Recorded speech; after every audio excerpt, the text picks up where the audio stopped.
I have watched teams invest serious time in strategy, long discussions, real trade-offs, clear intent about what matters. Then execution begins.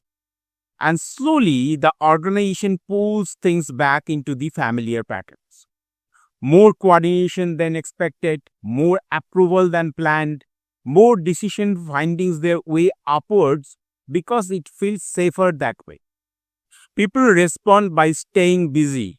Leaders respond by getting more involved. Welcome back.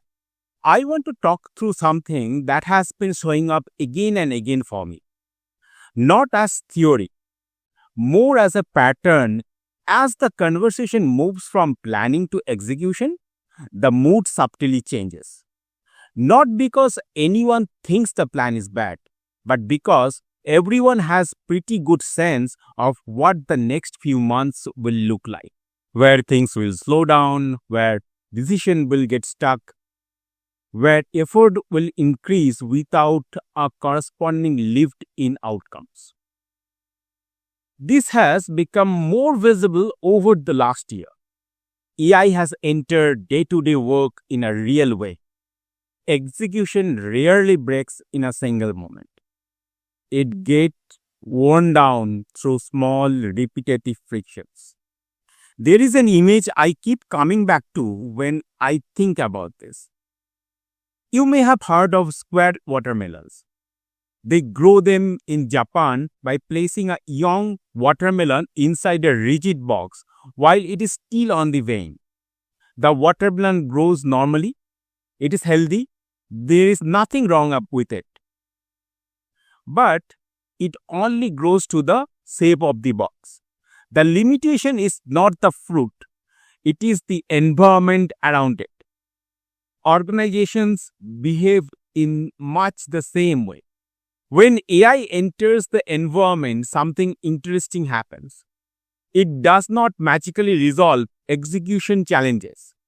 What it does is make the shape of the system easier to see. You notice where decisions slow things down. You notice where ownership is unclear.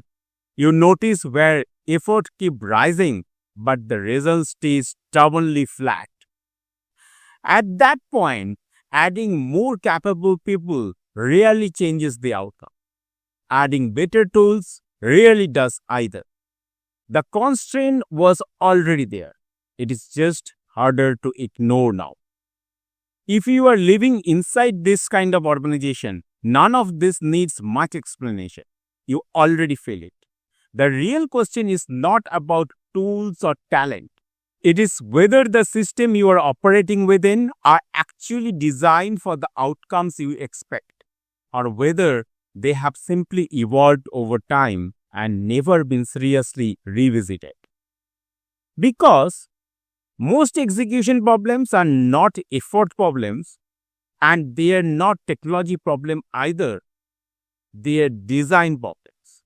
I wrote about this more fully in my February 4th Lead and Grow newsletter.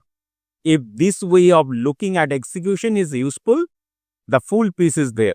And you can subscribe if these reflections help you think more clearly about how work really gets done.